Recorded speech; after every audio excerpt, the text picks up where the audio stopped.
तो एक काफी कंट्रोवर्शियल डिसीजन लेके ट्विटर ने हाल में ही पीएफआई जो कि पॉपुलर फ्रंट ऑफ इंडिया है उसके अकाउंट को वेरीफाई किया है। किसी को भी वेरीफाई करने का मतलब होता है कि आप उसको लेजिटिमाइज कर रहे हैं और उसकी रीच को बढ़ा रहे हैं। कसम से यार, ट्विटर को ना इंडियन गवर्नमेंट से पंगा लेने की आदत ही पड़ गई है। ट्विटर वो कुत्ता है जिसको आपने बार बार पत्थर फेंक के भगाया है कि मेरे गार्डन में आके पेशाब मत कर, लेकिन फिर भी रोज रोज आके वो कुत्ता आपके गार्डन में पेशाब करता है। तो ये ऑब्वियसली एक बहुत ही कंट्रोवर्शियल डिसीजन है, और ये एक कंट्रोवर्शियल डिसीजन क्यों है ये जानने के लिए हमें पीएफआई को अच्छी तरह से समझने की जरूरत है। तो आइए आज के वीडियो में मैं आपको काफी डिटेल में पीएफआई के बारे में बताता हूं, उसकी हिस्ट्री और उसके एक्टिविटीज के बारे में समझाता हूं। शुरू करते हैं।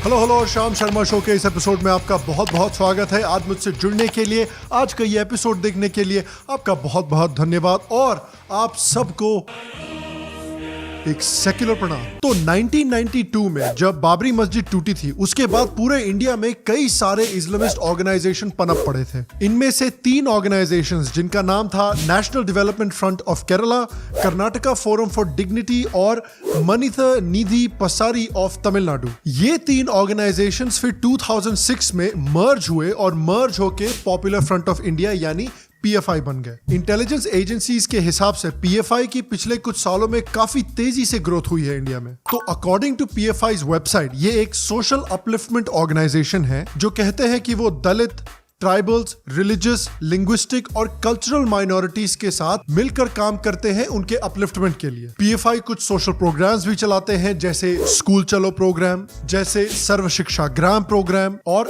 अडॉप्ट अ स्टूडेंट प्रोग्राम, ताकि मुस्लिम्स का एजुकेशन लेवल बढ़ाया जा सके। ये कहते हैं कि ये बेसिकली माइनॉरिटीज के लिए जस्टिस चाहते हैं, इसलिए ये लोग यूएपीए जैसे कानूनों के अनलॉफुल इंप्लीमेंटेशन के खिलाफ प्रोटेस्ट करते हैं, मुस्लिम्स को ज्यादा रिजर्वेशन देने के लिए प्रोटेस्ट करते हैं, और इन्होंने सीएए के खिलाफ भी काफी बड़ा प्रोटेस्ट किया था। अब देखिए, नीना गुप्ता ने खलनायक मूवी में एक बहुत ही गहरा सवाल पूछा था कि भाई चोली के पीछे क्या है, और पीएफआई के साथ भी हमें यह सवाल पूछना चाहिए कि भाई ये अपलिफ्टमेंट की जो आपने चोली लगा रखी है, इस चोली के पीछे है क्या। और जब हम जरा सा रिसर्च करते हैं तो पता चलता है कि इस चोली के पीछे इस्लामिज्म है। पीएफआई का एक काफी पुराना और काफी स्ट्रॉन्ग इस्लामिस्ट कनेक्शन है, क्योंकि इंडिया में एक रेडिकल टेररिस्ट ऑर्गेनाइजेशन हुआ करता था जिसका नाम था सिमी।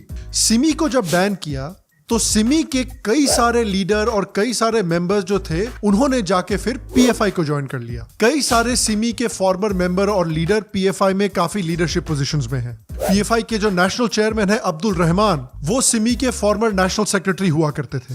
पीएफआई के स्टेट सेक्रेटरी अब्दुल हमीद, वो भी सिमी के स्टेट सेक्रेटरी हुआ करते थे। क्या बात है भाई, अचानक से सिमी के लोगों ने टेररिज्म, रेडिकलिज्म छोड़ के सोशल अपलिफ्टमेंट शुरू कर दिया। ये सच है क्या? Not this time.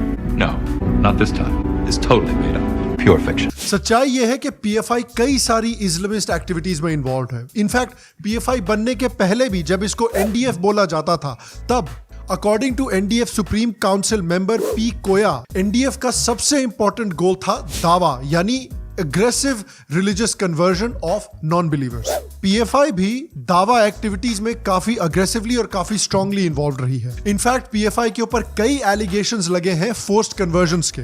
As Zainaba, जो कि पीएफआई की women's wing national women's front की प्रेसिडेंट हैं, उन्होंने एक स्टिंग ऑपरेशन में एडमिट भी किया था कि पीएफआई जो है वो फोर्स्ड कन्वर्जन्स कर रहा है। कन्वर्जन का क्या प्रोसीजर होता है? कन्वर्जन नाम पर लिखना ये तो ठीक नहीं हो जाएगा, क्योंकि प्यार से लोगों को गुस्सा आ जाएगा। इसलिए कन्वर्जन नाम पर नहीं करना है। सेंटर का नाम दूसरा नाम पर, हमारे सत्यसाई इंस्टीट्यूट का नाम पर कन्वर्जन सेंटर नहीं है।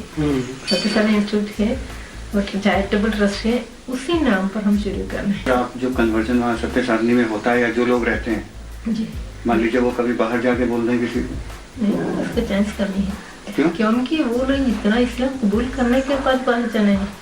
Her confession only confirms what the NIA said in its dossier on the Popular Front of India. The dossier read, The PFI is running a religious conversion facilitation center called Satyasarani. बताइए साला education और social service के नाम पे conversion कर रहे हैं। ये तो वही बात हुई कि भाई छोटी गंगा बोल के नाले में कुदवा दिया। सितंबर 2019 में भी केरला की लेफ्टिस्ट गवर्नमेंट ने 94 केसेस सबमिट किए थे नेशनल इन्वेस्टिगेटिव एजेंसी को पीएफआई के फोर्स्ड कन्वर्जन्स के। क्या भैया सोशल अपलिफ्टमेंट बिना कन्वर्जन के नहीं अलाउड है आपको करना? अब्बा नहीं मानेंगे। याद रखिए कि जो हादिया का काफी बड़ा लव जिहाद का केस हुआ था, उस केस में भी पीएफआई ने हादिया को सपोर्ट किया था फाइनेंशियली और उसके लिए कपिल सिब्बल जैसे एक्सपेंसिव लॉयर को भी हायर किया था। इससे आपको पता चलता है कि ये ऑर्गेनाइजेशन कितनी अच्छी तरह से फंडेड है। तो फोर्स कन्वर्जन तो चल ही रहा है, उसके ऊपर से पीएफआई के ऊपर मुस्लिम्स को रेडिकलाइज करने का भी आरोप लगाया गया है। आज आपके मदारिस को बंद किया जा रहा है, कल आपसे कुरान छीना जाएगा। अगर आज आप अपनी हिफाजत के लिए तैयार नहीं हुए तो खुदा की कसम इस मुल्क के अंदर ब्राह्मण के अलावा कोई और बाकी नहीं रहेगा। पुलिस ने जब पीएफआई के ऑफिसेस पर छापा मारा था तो उनको काफी सारा अल कायदा का प्रोपेगेंडा मिला था जो वो अपने मेंबर्स को बांट बांट के सुना रहे थे और उनको रेडिकलाइज कर रहे थे। इनफैक्ट पीएफआई ने काफी बड़ी बड़ी रैलीज भी निकाली थी जब जाकिर नायक को इंडिया से बैन किया गया था। अब सोचने वाली बात यह है ना कि एक सोशल अपलिफ्टमेंट वाली ऑर्गेनाइजेशन जाकिर नायक जैसे इस्लामिस्ट को रेडिकल को क्यों सपोर्ट कर रही है? क्योंकि भैया जाकिर नायक उनका काम फ्री में उनके लिए कर रहे हैं इसलिए। और पीएफआई जिस तरह की रेडिकलाइजेशन कर रही है उस रेडिकलाइजेशन का रिजल्ट भी काफी डेडली हुआ है। Sikh worshippers were killed 2 days ago in Kabul in this terror attack on Gurdwara Har Rai Sahib. Now, one of the terrorists was an Indian from Kasargod in Kerala, an Islamic State terrorist. He's now been identified as Muhammad Mohsin. Now, Mohsin was a 21-year-old engineering student at Kasargod in Kerala before he fled to Afghanistan. और ये जो terrorist था वो केरला से था और PFI का member था। इनफैक्ट पीएफआई के रोल को ईस्टर बॉम्बिंग के केस में भी कंफर्म किया गया है। 2 पीएफआई के मेंबर्स रियाज अबू बकर और अजरुद्दीन ने लॉजिस्टिकल सपोर्ट प्रोवाइड किया था ईस्टर ब्लास्ट के मास्टरमाइंड जहरान हाशमी को।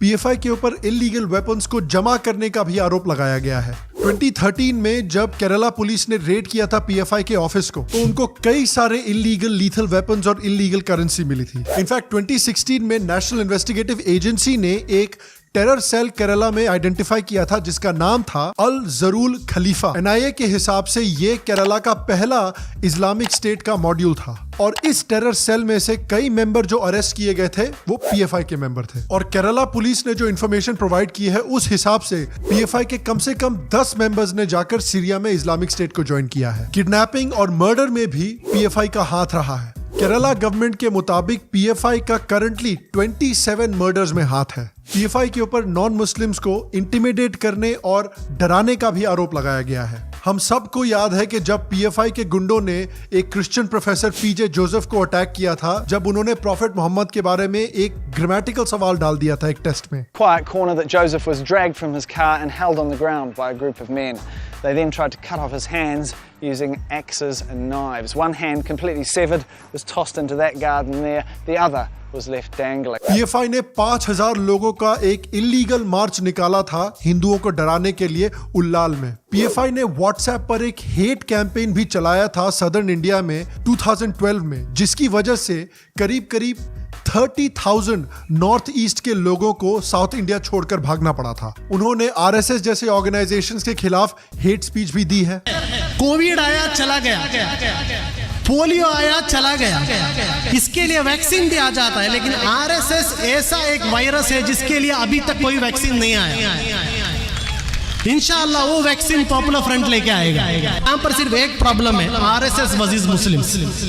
जानिए आपके डिस्ट्रिक्ट का आरएसएस लीडर कौन है, जानिए अपने डिस्ट्रिक्ट का आरएसएस का भौतिक प्रमुख कौन है, क्योंकि ये लोग आपके असल दुश्मन हैं। वो टाइप कॉम्प्रोमाइज करना पॉपुलर फ्रंट के डीएनए में नहीं है। जो आदमी वो जुल्म कर रहा है उसके हाथ को पकड़ना, उसके हाथ को पकड़ना और फेंकना, ये पॉपुलर फ्रंट के डीएनए के अंदर है। और हाल में ही आपने पीएफआई की वो परेड तो देखी ही होगी जिसमें वो दिखा रहे थे कि अगर वो पावर में आते हैं तो सबसे पहले हिंदुओं और आरएसएस वालों को गुलाम बनाएंगे। इनके ऊपर शिमोगा जैसे जगहों पर राइटिंग करने का भी आरोप लगा है। इनफैक्ट लखनऊ पुलिस ने 108 पीएफआई मेंबर्स को गिरफ्तार किया था यूपी में एंटी सीएए राइट्स करने के लिए। भैया ये है अपलिफ्टमेंट है?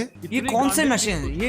ये कौन से नशे हैं? भैया अगर ये अपलिफ्टमेंट है तब तो मोगैम्बो, गब्बर, शाकाल, डॉक्टर डैंग ये सब लोग अपलिफ्टमेंट कर रहे हैं। और याद रखिए हमारी कांग्रेस पार्टी ने कर्नाटका और केरला दोनों स्टेट्स में पीएफआई का जो पॉलिटिकल विंग है एसडीपीआई उसके साथ गठबंधन करके रखा हुआ है। ये है हमारी सेक्युलर पार्टी। क्या भैया इलेक्शन नहीं जीतने आपको? नहीं। तो एक ऐसी ऑर्गेनाइजेशन जिसके ऊपर इतने सारे आरोप लगाए गए हैं एक्सट्रीमिज्म के, टेरर के, इंटिमिडेशन के, उसको कई पॉलिटिकल पार्टीज ने चाहे लेफ्ट विंग हो चाहे राइट विंग हो बैन करने की कोशिश की है क्योंकि सारी पार्टीज ने ये रियलाइज किया है कि इस तरह के ऑर्गेनाइजेशंस इंडिया के लिए कितने डेंजरस हैं। 2012 में गवर्नमेंट ऑफ केरला ने हाई कोर्ट को कहा था कि पीएफआई को बैन करना चाहिए क्योंकि पीएफआई इंडिया के लिए बहुत डेंजरस है। कर्नाटका गवर्नमेंट भी पीएफआई को बैन करना चाहती है। योगी आदित्यनाथ की यूपी गवर्नमेंट ने भी एंटी सीएए राइट्स में पीएफआई के हाथ होने की वजह से पीएफआई को बैन करने के बारे में बात की थी। सेंट्रल गवर्नमेंट ने भी सुप्रीम कोर्ट को यह कहा है कि वो पीएफआई को बैन करना चाहते हैं। तो मैं होपफुल हूं कि इस मामले में सेंट्रल गवर्नमेंट जल्दी कोई डिसाइसिव एक्शन ले, है बैठ के सिर्फ वेट ना करती रहे। लेकिन देखिए इस तरह की ऑर्गेनाइजेशंस को सीधे बैन करने में भी कुछ इश्यूज आती हैं क्योंकि याद रखिए पीएफआई के कई मेंबर्स पहले सिमी के मेंबर्स हुआ करते थे। तो जब आपने सिमी को बैन किया तो वो ऑर्गेनाइजेशन खत्म नहीं हो गया, उसके मेंबर्स और लीडर्स ने जाके एक नई ऑर्गेनाइजेशन बनाई और अपनी रेडिकलाइजेशन की एक्टिविटीज वो कंटिन्यू करते रहे। तो अगर आपने पीएफआई को भी सीधे सीधे बैन कर दिया तो ठीक है, वो कल को एक दूसरा ऑर्गेनाइजेशन बना लेंगे और अपना रेडिकलाइजेशन करते रहेंगे। तो बैनिंग तो ठीक है लेकिन उसके साथ साथ हमें और भी स्टेप्स लेने की जरूरत है जिससे कि इस तरह की ऑर्गेनाइजेशंस इतनी स्ट्रांग और इतनी वेल फंडेड ना हो सके इंडिया में। हाल में ही फ्रांस की गवर्नमेंट ने कहा है कि वो मॉस्क की फंडिंग्स के ऊपर बहुत टाइट कंट्रोल रखने वाले हैं ताकि मॉस्क में क्या पढ़ाया जा रहा है, क्या सिखाया जा रहा है, उस पर ट्रांसपेरेंसी रहे। इंडिया को भी उसी तरह के स्टेप्स लेने की जरूरत है इस तरह की रेडिकलाइजेशन को रोकने के लिए क्योंकि पीएफआई जैसे ऑर्गेनाइजेशंस की काफी सारी जो फंडिंग है वो गल्फ कंट्री से आती है और बाहर से जो भी फंडिंग इंडिया में आ रही है वो एफसीआरए कानून से आती है। और एफसीआरए में किस ऑर्गेनाइजेशन को फंडिंग आ सकती है वो गवर्नमेंट ऑफ इंडिया कंट्रोल करती है क्योंकि ministry of home affairs certificate of registration issue करती है नॉन गवर्नमेंटल ऑर्गेनाइजेशंस को जिससे कि वो बाहर से एफसीआरए कंट्रीब्यूशंस ले सकते हैं। तो गवर्नमेंट अगर चाहती है तो पीएफआई का एफसीआरए सर्टिफिकेशन कैंसिल कर सकती है। उसके ऊपर से अगर वो पीएफआई को बैन भी करती है तो फ्यूचर में अगर उस तरह के कोई ऑर्गेनाइजेशंस बनते हैं तो उनके ऊपर बहुत स्ट्रिक्ट रेगुलेशंस लगाने चाहिए ट्रांसपेरेंसी के क्योंकि ये एक नेशनल सिक्योरिटी की बात है। तो इस तरह के ऑर्गेनाइजेशंस को क्या फंडिंग मिलती है उसको इंडियन गवर्नमेंट को बहुत टाइटली कंट्रोल करके रखना चाहिए। और मैं आपसे पूछना चाहता हूं कि क्या आपको लगता है कि सिर्फ पीएफआई को बैन कर देने से ये प्रॉब्लम सॉल्व हो जाएगी? गवर्नमेंट ऑफ इंडिया को और क्या स्टेप्स लेने चाहिए ताकि अगर पीएफआई बैन हो भी जाती है तो फ्यूचर में पीएफआई जैसे ऑर्गेनाइजेशंस नहीं डेवलप हो? आपको क्या लगता है नीचे कमेंट सेक्शन में मुझे जरूर बताएं। और अगर आपको आज का एपिसोड पसंद आया तो प्लीज आज के एपिसोड को एक लाइक दें, थम्स अप दें, सपोर्ट करें, नीचे कमेंट करें, यूट्यूब पर मेंबर बने, पेट्रियन पर मेंबर बने, सब्सक्राइब करें, बेल आइकॉन को दबाएं